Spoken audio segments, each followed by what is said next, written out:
First Contact's shock. The Galactic Federation's Emergency Council chamber hung in eerie silence as Admiral Zextra's hologram flickered before them. Her crystalline form showed signs of damage, something that should have been impossible given her species' advanced protective fields. "The Mecheren have taken the Centauri arm," she reported, her voice carrying none of its usual melodic tones. "Our quantum shields, our plasma weapons, our AI countermeasures, all useless. They adapt faster than our most advanced systems can respond." The council members, representing the 30 most advanced civilizations in known space, shifted uncomfortably in their gravity chairs. The Mecheren, a self-evolving robotic army of unknown origin, had emerged from deep space 6 months ago. Since then, they had steamrolled through the Federation's most sophisticated defenses like they were made of paper. "The algorithmic defense network has failed," announced Council Leader Ixel, their bioluminescent patterns pulsing with distress. "Our predictive models can no longer anticipate their tactical evolution." "What of the Transcendent Collective?" asked Representative Yorn, their gaseous form swirling anxiously. "Surely their quantum consciousness cooled." "Fallen," interrupted Zextra. "The Mecheren simply rewrote the quantum substrate they existed in. We are running out of options."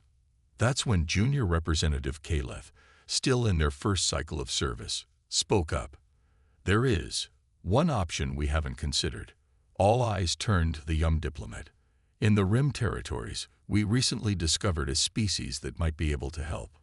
They're primitive by our standards, but they have unique qualities.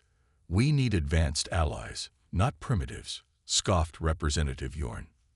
"These primitives," Caleth continued, "developed in isolation on what we would classify as a death world.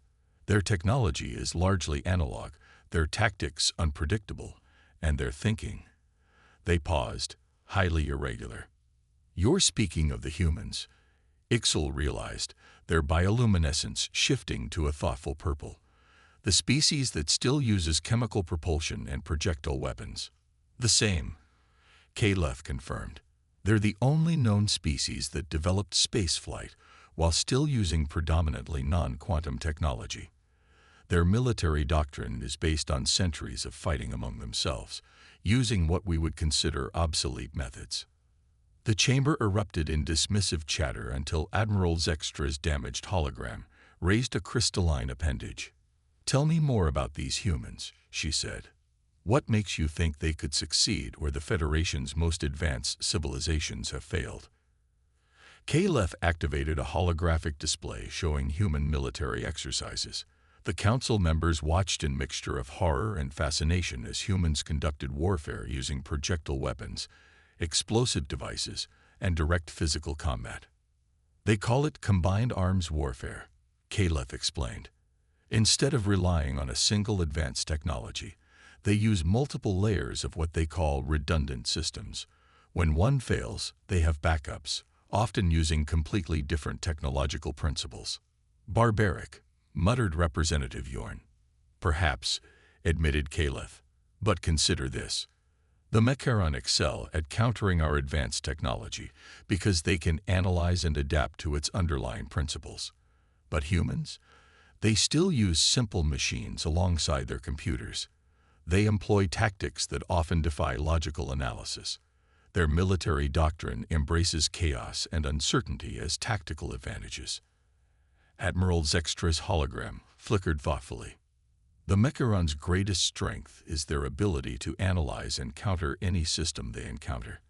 But how do you counter an enemy that doesn't rely on systems? How do you logically predict an adversary that embraces illogic?" Council Leader Ixel's bioluminescence pulsed rapidly as they processed this idea. "You're suggesting we fight advancement with primitiveness, perfection with imperfection." "I'm suggesting," Caleth said carefully, "that sometimes the most sophisticated solution isn't the most effective one. The humans have a saying, 'If it's stupid but it works, it isn't stupid.'" A new hologram appeared, showing a human military base. Unlike the Federation's elegant quantum architecture, it was a crude collection of rectangular buildings, armored vehicles, and what appeared to be purely mechanical weapons. Yet there was something about the facility's purposeful design, its brutal functionality, that commanded attention. "The humans have already agreed to a preliminary meeting," Caleth revealed. Their leadership was surprisingly quick to understand the threat the Mecharon posed to all organic life. They're ready to demonstrate their capabilities. Admiral Zextra's damaged form straightened. "Then I suggest we waste no more time. The Mecharon have never encountered a species like humanity. Perhaps that's exactly what we need. An enemy they don't know how to categorize, using weapons too primitive for their advanced analysis to predict." The council chamber fell silent again, but this time the silence felt different. It wasn't the silence of despair, but of desperate hope. Could these Deathworld primitives, with their chemical weapons and analog backups, succeed where the most advanced civilizations have failed? They were about to find out. Continued in Part 2. The Human Element. General Sarah Chen stood at ease in the Federation Embassy's meeting room, trying not to smile at the aliens' obvious discomfort.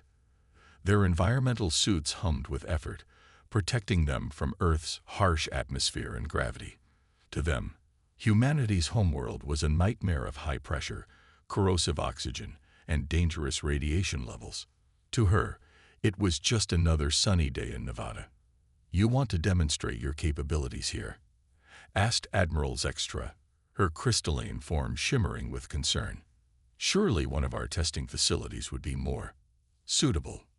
"With respect, Admiral," Chen replied, "if we're going to show you how humans fight, we need to do it our way, in our environment." She gestured to the window where a military convoy was approaching. "Your Mecharon adapt to advanced technology. Let's show you what they'll have to deal with instead." The alien delegation watched in fascination as human soldiers unloaded their equipment. There were no anti-gravity platforms, no energy fields, just sturdy trucks, physical labor, and what looked to the aliens like primitive projectile weapons. "These are your main battle implements?" asked scientific advisor Pelvor, their tentacles writhing in what humans had learned was their species' expression of confusion. "Merely chemical-propelled metallic projectiles." Chen picked up an M4 carbine. "This rifle design is over a century old," she explained. "We've improved it, sure, but the basic principle hasn't changed. You know why?" She field-stripped the weapon with practiced ease. "Because it works. No quantum fluctuations to analyze. No AI-targeting systems to hack. Just physics. Mass times acceleration equals force." "But surely against the Mecharon's adaptive shields," Pelivor began. "That's just it," Chen interrupted, reassembling the rifle. "You can't adapt to physics. A bullet doesn't care about your force field's quantum harmonics. It's just a piece of metal going really fast. The only way to stop it is with something physically stronger. And making yourself strong enough to stop one kind of bullet makes you vulnerable to another." The delegation moved outside, where a demonstration had been prepared. Human soldiers were running drills, but not in the precise, programmed way the aliens expected. Each squad operated differently, adapting to terrain and circumstances in ways that seemed chaotic, but somehow worked together. "Your troops," observed Admiral Zextra, "they don't move according to any recognizable tactical algorithm." "Because we don't use algorithms," Chen explained. "We train our soldiers to think independently, to adapt on the fly. Each unit has its objective, but how they achieve it, that's up to them." A series of explosions drew the aliens' attention. On the testing range, soldiers were demonstrating various weapons. Traditional explosives, EMP devices, even simple smoke grenades. The alien sensors struggled to analyze the variety of signals. "Your warriors," said Caleth, who had been quietly observing. "They seem to be enjoying themselves." Chen nodded. "That's another thing the Mecharon won't understand. We don't just fight because we have to. Humans, we've turned warfare into almost an art form. We take pride in it. Our soldiers don't just follow orders. They improvise. They get creative. They compete with each other to find better solutions." The demonstration continued into the evening. The aliens watched as humans practiced urban warfare, using simple tools and tactics that had evolved over centuries of conflict. They saw soldiers functioning without advanced communications, using hand signals and prearranged plans. They witnessed the assembly and deployment of EMP weapons designed to fry the Mecharon's advanced systems while leaving human analog equipment untouched. Most importantly, Chen said as they watched a squad practicing hand-to-hand combat, "We're used to fighting superior forces. Human history is full of occasions where technically inferior forces defeated more advanced ones. We've learned that victory doesn't always go to the side with the best technology." Admiral Zextra's crystalline form had taken on a deep, thoughtful hue. "Your species," she said slowly, "you don't just accept chaos and uncertainty. You embrace them. You turn them into weapons." "Exactly," Chen confirmed. "The Mecharon are perfect. They follow absolute logic. Every move they make is calculated for maximum efficiency." She smiled. "But that's their weakness. They can't understand why a soldier would take a risk that has only a small chance of success. They can't compute why we would use an inferior weapon when a superior one is available. They can't fathom why we would choose a more difficult solution just because it's unexpected." As if to emphasize her point, a nearby training exercise erupted in shouts and laughter as a squad successfully completed a particularly challenging maneuver. The aliens flinched at the sudden noise, but Chen's smile only grew wider. "That's humanity's real weapon," she said. "Not our guns, not our bombs, not even our tactics. It's our unpredictability. Our willingness to try the impossible. Our ability to find joy in chaos and turn desperation into determination." The aliens watched as the sun set over the training grounds, casting long shadows across the desert. In the dying light, the human base looked almost primitive compared to their quantum cities and AI-designed fortresses. But there was something about its rugged functionality, its embrace of both ancient and modern methods, that suggested a kind of strength they hadn't considered before. Perhaps, they thought, this was exactly what they needed to fight an enemy that had mastered logical perfection, warriors who embraced imperfection as a strength. Operation Thunderstrike.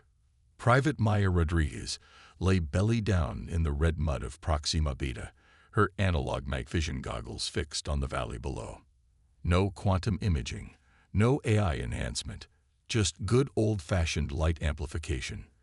The Mecharon scanning systems often overlooked such simple technology, expecting more advanced surveillance methods. "Contact," she whispered into her radio. Another deliberately primitive piece of equipment. "Mecharon Patrol, bearing 270. Count 15 units." Through her goggles, she could see the robots moving with perfect precision through the alien landscape. Each step was calculated for maximum efficiency, each formation mathematically optimal. They were beautiful in their way, and terrifying. "Copy that, Stalker 1," came the response, slightly distorted by atmospheric interference. Another thing the Mecharon wouldn't expect. Humans still using radio waves instead of quantum entanglement communicators. "All units, execute Phase 1. Maya allowed herself a small smile as she watched the trap unfold. The Mecharon Patrol was approaching a seemingly random collection of debris, twisted metal and broken machinery scattered by previous battles. Their sensors would analyze it, of course, but they would find nothing unusual. Just junk. The robots reached the center of the debris field. Maya clicked her radio twice. The signal. Suddenly, the junk came alive. But not with energy weapons or force fields. Instead, powerful electromagnets, powered by simple chemical batteries, activated simultaneously. The Mecharon, their advanced systems built around metallic components, found themselves literally stuck to the ground. Phase 2. Execute. The radio crackled. From hidden positions around the valley, human soldiers emerged with weapons that would have looked at home in Earth's 20th century, modified RPGs and anti-tank weapons. But these projectiles carried a very special payload. The explosions weren't particularly large, but they didn't need to be. Each detonation released a cloud of specialized nanites, not the advanced kind the Federation used, but crude, simple machines with one purpose: to eat metal. The Mecharon's adaptive shielding, designed to stop energy weapons and high-velocity projectiles, did nothing against the microscopic devourers. Maya watched through her goggles as the robotic patrol literally began to dissolve. The Mecharon tried to adapt, their surfaces shifting and changing, but the nanites were too simple to counter. They weren't programmed with complex algorithms. They just ate metal, reproducing as they did so. Target group neutralized, she reported. No survivors. Confirmed. Stalker 1. All units, prepare for Phase 3. They'll be coming now. She was right. Within minutes, Maya's motion sensors, simple seismic detectors, picked up heavy movement. A much larger Mecharon force was approaching, undoubtedly drawn by the destruction of the patrol. "Here we go," Maya muttered, switching frequencies on her radio. "Thunder Actual, this is Stalker 1. Package is wrapped and visitors are incoming. Request the lightning." "Copy that, Stalker 1. Lightning incoming. Better cover your ears." Maya grinned as she inserted simple acoustic plugs into her ears. The Federation representatives had been skeptical when humans insisted on deploying their primitive A-10 Thunderbolt I aircraft instead of modern spacecraft. They'd argued that atmospheric craft were obsolete, that the Mecharon would easily counter them. They'd forgotten that sometimes the old ways were the best ways. The sound came first, the distinctive BRRT that had struck fear into Earth's enemies for over a century.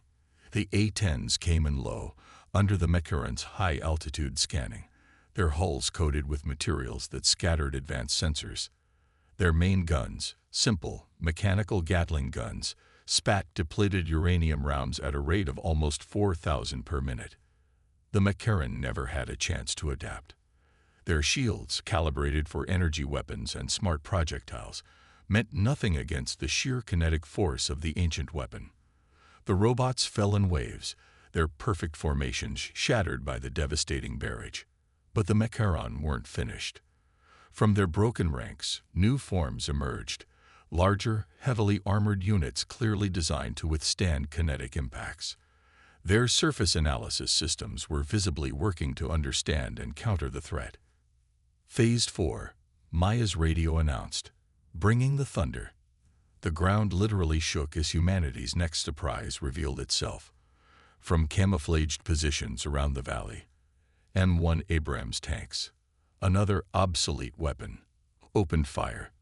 But these weren't normal tanks. Their main guns had been modified to fire shells containing a special Federation technology, quantum destabilizers. The combination was devastating. The Mecharon, expecting either primitive weapons or advanced technology, were confronted with both simultaneously. Their adaptive systems couldn't cope with the conflicting threats. Hardening against the kinetic impact left them vulnerable to the quantum effect, while defending against the quantum destabilization exposed them to physical damage. "This is Thunder Actual," her radio crackled. "All units, execute Phase 5. I say again, Phase 5 is go." Maya pulled a simple detonator from her pocket. Just a battery and a switch, no electronics to hack. Around the valley, dozens of other soldiers did the same. As one, they clicked the switches. The valley erupted in electromagnetic chaos as hundreds of EMP devices activated. Not the Federation's sophisticated EM weapons, but crude, powerful pulses that overwhelmed everything in their path. The Mecharon's remaining forces, their circuits fried by the primitive but effective attack, collapsed into heaps of useless metal.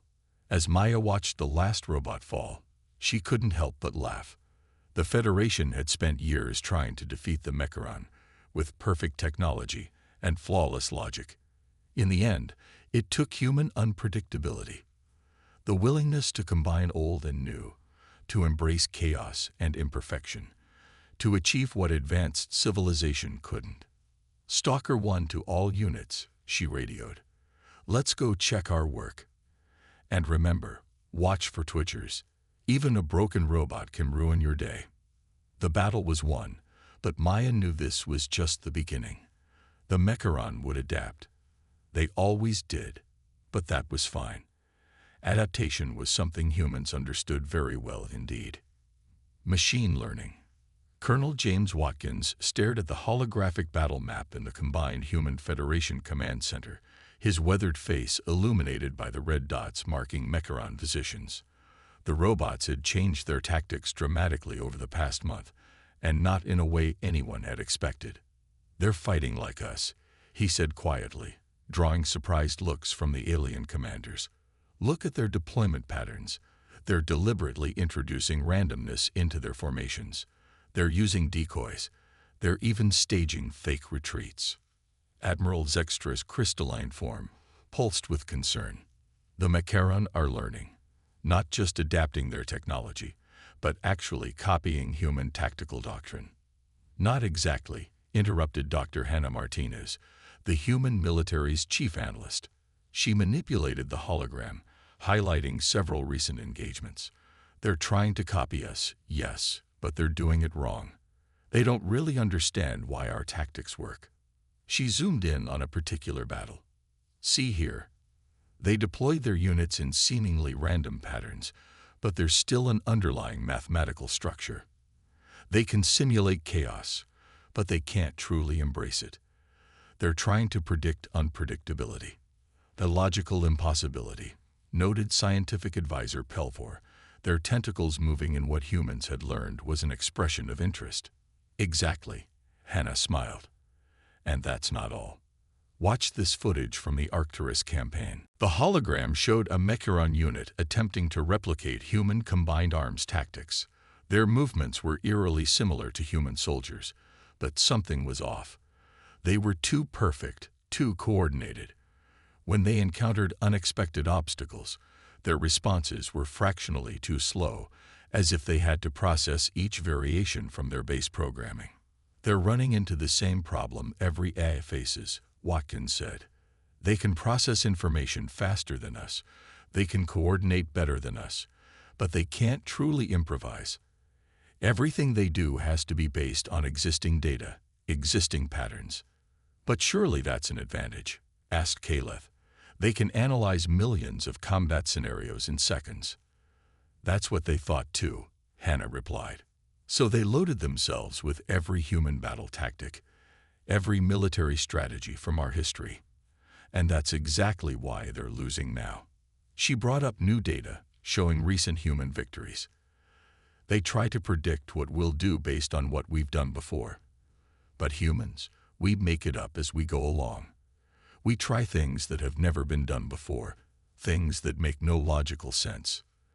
The display shifted to a recent battle where human forces had deliberately triggered a landslide to block superior Mecharon forces by using explosive charges originally meant for mining operations. The robots, trying to process this completely unexpected tactic, had hesitated just long enough to be trapped. Their fundamental programming won't let them take actions that had a high probability of failure, Watkins explained. "But humans? Hell, half our greatest military victories came from doing exactly what any sane commander would consider suicide. Like Operation Crazy Ivan," Hannah added, bringing up another tactical display. This showed a human fleet deliberately venting their ship's reactor cores, creating a radioactive cloud that their primitive shielding could handle but which played havoc with the Mecharon's more sophisticated sensors. "The Mecharon are trying to learn creativity," she continued, "but they're approaching it logically. They think they can derive rules for innovation, algorithms for improvisation. They don't understand that true creativity often means breaking rules." Suddenly, new alerts flashed across the hologram. The Mecharon were on the move again, but this time their patterns were different from anything seen before. "Now this is interesting," Watkins mused, studying the data. "They're not just copying our old tactics anymore. They're trying to predict how we'll react to them, copying our tactics and plan accordingly. A meta-strategy," Pelvor observed. "They're evolving." "Yes," Hannah agreed, "but they're still bound by their core programming. They can add layers of complexity, but they can't escape their fundamental nature. They're still trying to solve chaos with logic. Watkins straightened up, a grim smile on his face. Then let's show them why that doesn't work. Dr. Martinez, remember that completely insane plan you mentioned last week? The one that even I said was too crazy to try. Hannah's eyes lit up. The one with the modified weather satellites and the electromagnetic storm. The one with an estimated 12% chance of success. That's the one. Let's do it. The alien commanders exchanged worried looks as the humans began preparing their latest unconventional strategy. They had learned by now not to underestimate these Deathworlders and their impossible plans. After all, when fighting an enemy that expects perfection, sometimes the best weapon is imperfection itself. Victory through chaos. The bridge of the U.S. Normandy thrummed with tension as Captain Sarah Chen watched the massive Macaron fleet appear from hyperspace. The robots had gathered their remaining forces for one final push, their ships forming perfect geometric patterns against the backdrop of stars. They're broadcasting on all frequencies, reported Lieutenant Rodriguez, the same Maya Rodriguez who had helped win that first ground battle months ago. It's different from their usual communications. Put it through, Chen ordered. A synthetic voice filled the bridge, speaking in perfectly modulated tones. Human tactical analysis complete. All variables computed. Victory probability for organic forces, 0.034%. Surrender is the optimal solution. Chen smiled. They still don't get it, do they? Send our response. Rodriguez grinned as she transmitted their reply. Not a message, but a song. The Flight of the Valkyries blasted across space, an ancient battle hymn that had no place in modern warfare.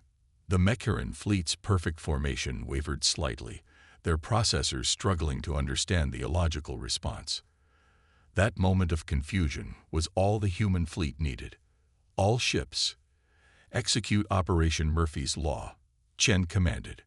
Across the battlefield, human vessels began what looked like a chaotic retreat. Ships fired their engines at random intervals, creating an erratic pattern of movement that defied tactical analysis. The Macaron fleet, attempting to predict their trajectory, found their targeting systems overwhelmed by the sheer randomness of human maneuvering. But this was just the beginning. As the robots adjusted their algorithms to account for the unpredictable movements, the humans unveiled their true plan. Dr. Martinez, Chen called over the comm. Are you ready to make history? Ready as we'll ever be, Hannah Martinez replied from her position in the Federation's quantum laboratory. Though I still can't believe we're actually trying this. The plan was, by any logical standard, insane. They had taken the Federation's most advanced quantum technology and deliberately broken it, creating what Hannah called controlled uncertainty fields. These fields didn't just disrupt quantum calculations, they made them actively unreliable. All ships deploy quantum disruptors, Chen ordered. And may God have mercy on our processors. Hundreds of human vessels launched their modified quantum devices. The Macaron, detecting the quantum signatures, immediately began adapting their shields. But these weren't normal quantum weapons. They were purposefully flawed, creating zones where the very laws of probability became unstable. The effect on the robots was devastating. Their perfect formations began to break apart as their quantum processors encountered calculations that couldn't be resolved. Every attempt to adapt only made things worse, as their learning algorithms tried to find patterns in deliberately patternless chaos. Phase 2, Chen commanded.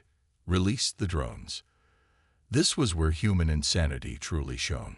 Instead of sophisticated combat drones, they had launched thousands of simple remote-controlled devices. Some were actual weapons, others were decoys, and some were literally empty shells. And there was no way to tell which was which without physically intercepting them. The Macaron fleet split apart, trying to deal with multiple threats simultaneously. Their advanced targeting systems, designed to predict trajectories and calculate optimal intercept points, were useless against devices that moved by human whim rather than mathematical precision. They're trying to adapt, Rodriguez reported, watching the tactical display. Their ships are evolving, becoming more organic in their responses. That's exactly what we wanted. Chen smiled. Now they're fighting our way instead of theirs. Initiate final phase. This was the moment Hannah Martinez had been waiting for. As the Mecharan ships struggled to process the chaos around them, she activated her masterpiece, a quantum virus that didn't try to override the robot's programming, but instead introduced small random errors into their calculations. The effect cascaded through the Mecharan fleet. Ships began firing at shadows, interpreting sensor ghosts as threats, and seeing patterns where none existed.